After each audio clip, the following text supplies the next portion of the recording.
ఇప్పటికీ శుభలేఖల మీద సీతారాముల బొమ్మలు అచ్చువేయిస్తారు. దాంపత్యానికి సీతారాములే ఆదర్శం. పంతులు గారు అందరి చేత సంకల్పం చెప్పిస్తున్నారు. ముహూర్తం టైం అయింది. ధర్మం ఏది ఊరికే చెప్పదు.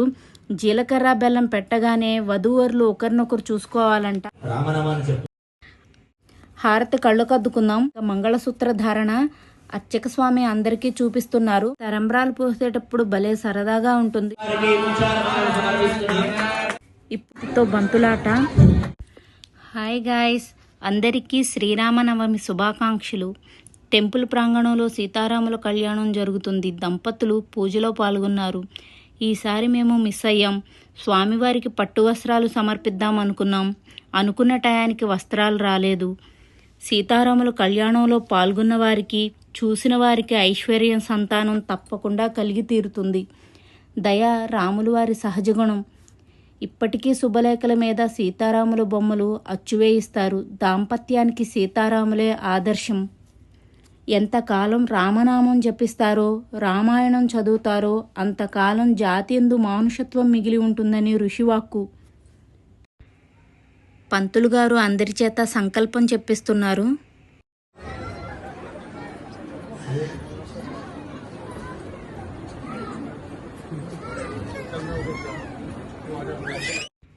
ముహూర్తం టైం అయింది. రాములు వారు సీతమ్మకు తలపై జీలకర్ర బెల్లం పెడుతున్నారు. జీలకర్ర బెల్లంతో కలిసినప్పుడు విడదీయలేని పటుత్వం వస్తుంది.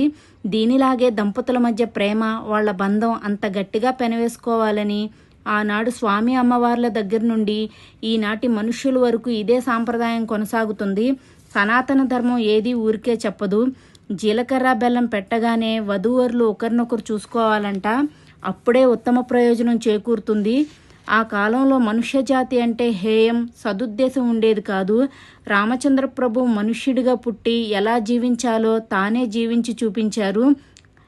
ఎన్ని కష్టాలు వచ్చినా ధర్మం వదలలేదు. ఆదర్శంగా నిలిచారు. అందుకే మానవజాతి ఆయనకు రుణపడిపోయింది. అర్చక స్వామి చిన్న పూజా ప్రక్రియ చేస్తున్నారు. ఈలోపు రామనామం జపిస్తున్నారు అందరూ. ప్రక్రియ పూర్తయింది. హారతిస్తున్నారు. హారతి కళ్ళు కద్దుకుందాం. అందరూ బాగుండాలని కోరుకుందాం. మంగళసూత్రాలకు పూజ చేశారు. కుంకుమతో సర్వమంగళాదేవిని ఆరాధించారు. ఇంకా మంగళసూత్ర ధారణ అర్చక స్వామి అందరికీ చూపిస్తున్నారు. నమస్కారం చేసుకుందాం. రామచంద్ర ప్రభు అమ్మకి మంగళసూత్ర ధారణ చేస్తున్నారు.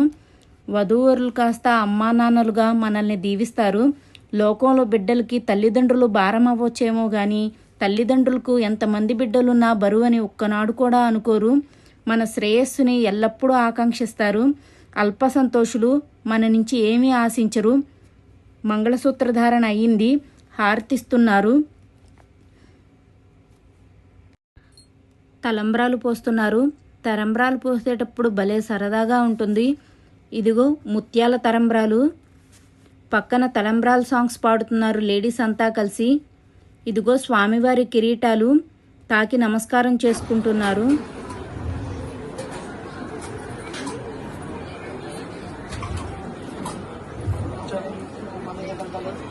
ఇప్పుడు స్వామికి పట్టాభిషేకం. అర్చక స్వామి అందరి చేత సంకల్పం చెప్పిస్తున్నారు. ఇదిగో స్వామివారి ఛత్రం.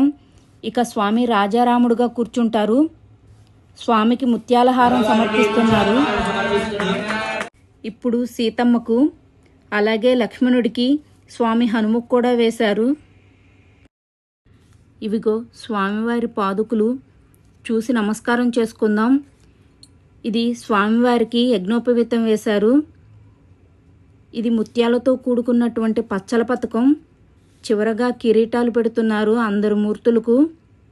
ఇంకా గొడుగు. ఇక రాములవారి ఛత్రఛాయల్లో మనం సురక్షితం.